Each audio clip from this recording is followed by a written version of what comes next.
Então, ó Virgem, Mãe do Senhor, em gozo eterno, suma alegria, nós bendiremos o teu amor, nós cantaremos Ave Maria. Ave, Ave, Ave Maria. Ave, Ave, Ave Maria.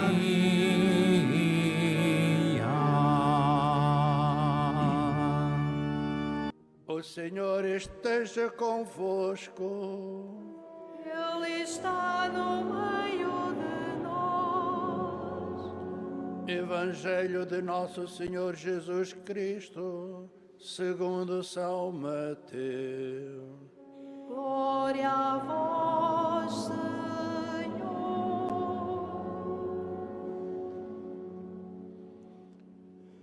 Caminhando Jesus ao longo do mar da Galileia, viu dois irmãos, Simão, o chamado Pedro, e seu irmão André, que lançavam as redes ao mar, pois eram pescadores.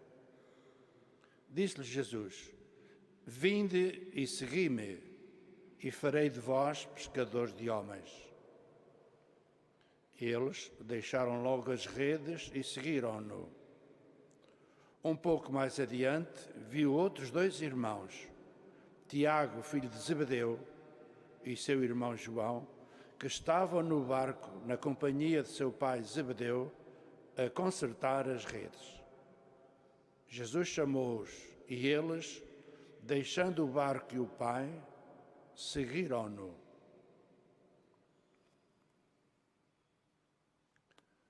Palavra da salvação. Glória a vós, Senhor.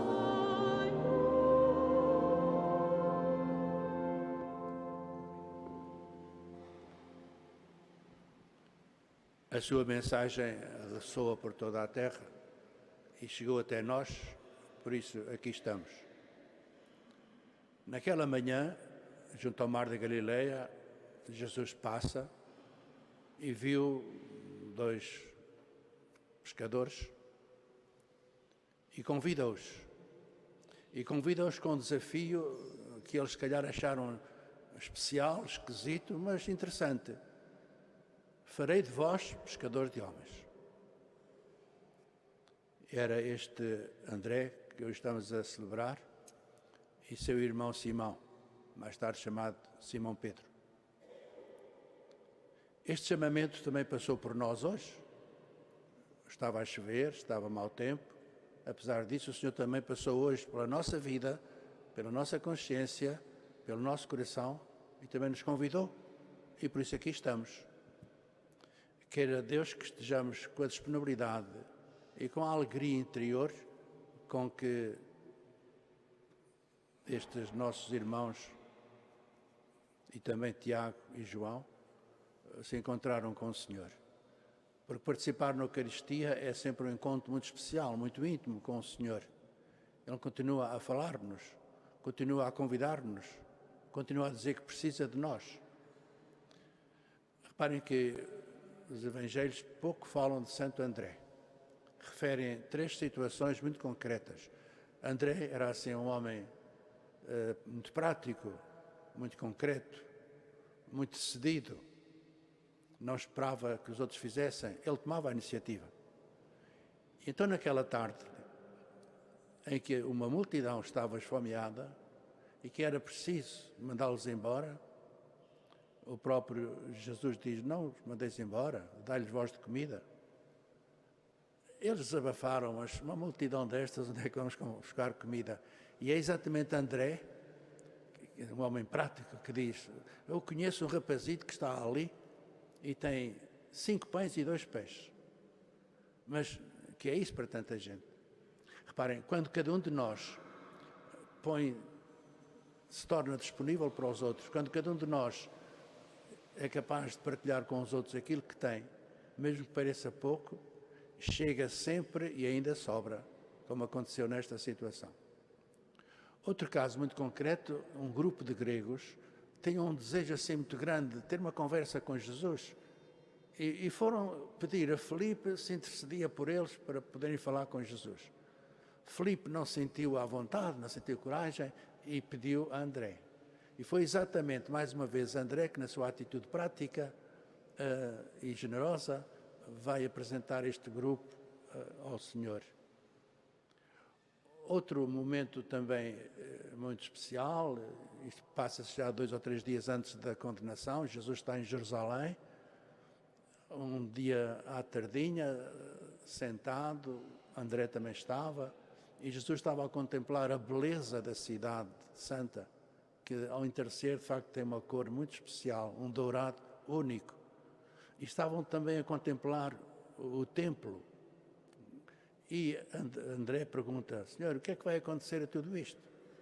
O próprio Jesus anuncia, dias virão em que não ficará pedra sobre pedra, tudo será destruído. E isso aconteceu no ano 70.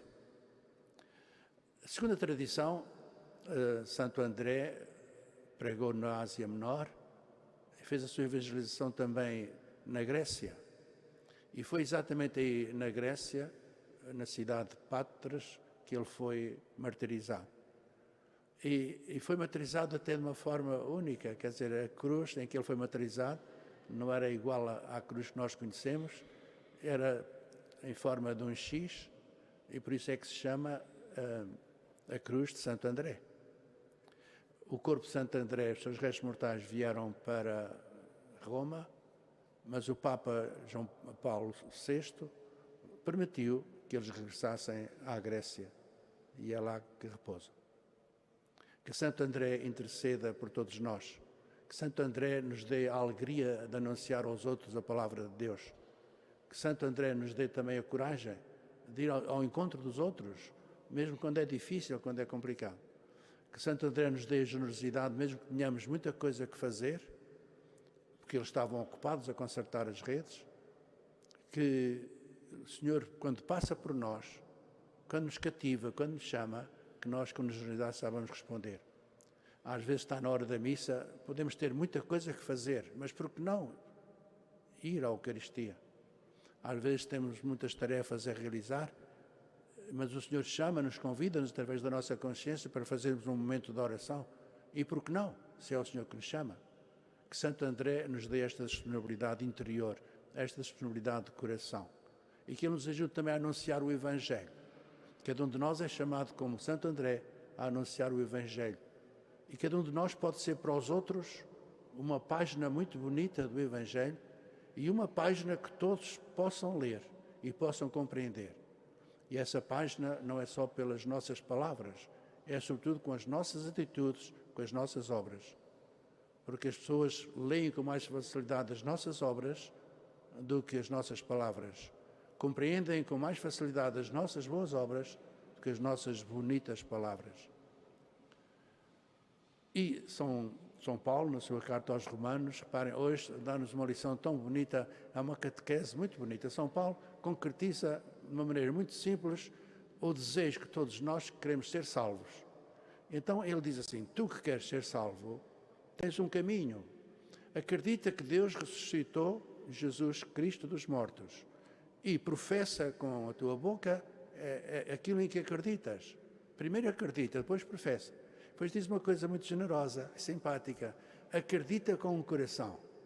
Nós pensamos que acreditar é com a inteligência, mas São Paulo diz abertamente, acredita com o teu coração e depois proclama com as tuas palavras. Acredita com o coração que Jesus é o Salvador e depois proclama isso com as tuas palavras, com a tua boca. Reparem que o próprio Jesus, numa passagem, diz, este povo diz palavras bonitas, mas tem um coração tão longe de mim. Diz coisas bonitas com a boca, mas o coração está longe. O coração, de facto, é o centro da nossa relação com Deus, da nossa relação com os outros, da nossa relação cada um consigo próprio e com a vida. E então São Paulo, nesta bonita passagem, nesta carta, ele diz, que é essencial que cada um de nós acredite na palavra de Deus. E ele diz abertamente: quem acreditar será salvo. E diz ainda que os judeus pensavam que a salvação era só para eles. O Salvador veio ao mundo para o povo judeu. São Paulo diz abertamente: para Deus não há nem judeu nem grego. Todos são filhos de Deus. A salvação está ao alcance de todos e todos podem participar nessa salvação. Mas para isso, diz ele, aquele que invocar o nome do Senhor será salvo. Depois interroga-se: mas como é que o pode invocar se não houver ninguém que o anuncie? E como é que podem anunciar se não houver ninguém que pregue? Como é que eles podem acreditar se não houver ninguém que lhes diga a palavra de Deus, que anuncie essa palavra de Deus? E como é que alguém pode anunciar essa palavra de Deus se não for chamado, se não for escolhido? Irmãos, cada um de nós é também chamado a proclamar a palavra de Deus. Cada um de nós não é só chamado a acreditar, é chamado a proclamar a nossa fé, é chamado a anunciar aos outros a nossa fé, é chamado a chamar os outros, a cativar os outros pelo nosso exemplo, pela nossa vida, para o caminho de Deus. E não basta dizer-lhes coisas bonitas e simpáticas. As pessoas olham mais para aquilo que nós somos do que para aquilo que nós dizemos. Que Santo André dê a cada um de nós a alegria de acreditar, a coragem de seguir o Senhor, mesmo que a vida depois nos traga momentos difíceis. E todos os apóstolos passaram por momentos trágicos, de sofrimento, de luta, de incompreensão, de ignorância, que os ignoravam, que os maltratavam. Todos eles passaram, a exemplo de Cristo, também pelo martírio. Cada um de nós, quando a vida nos trouxer momentos de dor, cada um de nós, quando a vida nos trouxer dramas e problemas e situações muito complicadas, olhe para estes homens, olhe para estes irmãos e peça a Deus que nos dê um bocadinho de força interior, que nos dê um bocadinho de coragem interior e, sobretudo, que nos dê uma força muito forte, que é a nossa fé. Santo André é invocado em Portugal em 69 freguesias. Nesta celebração, unamos-nos também aos habitantes destas 69 freguesias que têm Santo André como padroeiro. Se calhar alguns nem sabem, se calhar alguns nunca o invocam, se calhar alguns nem sequer sabem bem quem é Santo André, mas um padroeiro é sempre alguém que está próximo, é sempre alguém que intercede, é sempre alguém que implora de Deus as graças e as bênçãos para aqueles que a ele se confiam. Para todos um dia tranquilo, continuação de uma peregrinação serena, que ao passarmos pela Basílica tenhamos um minuto para olhar para a imagem de Nossa Senhora, sintamos que ela sorri para nós, não é a imagem que sorri, é a Nossa Senhora que através da imagem sorri para nós, porque ela é mãe, e uma mãe sempre que vê os filhos sorri. Às vezes até pode ter dor no coração, pode ter mágoas no coração, pode ter sofrimento no coração, mas ao encontrar-se com os filhos sorri sempre. Que cada um de nós acolha esse sorriso de Nossa Senhora como mãe. Seja louvado Nosso Senhor Jesus Cristo.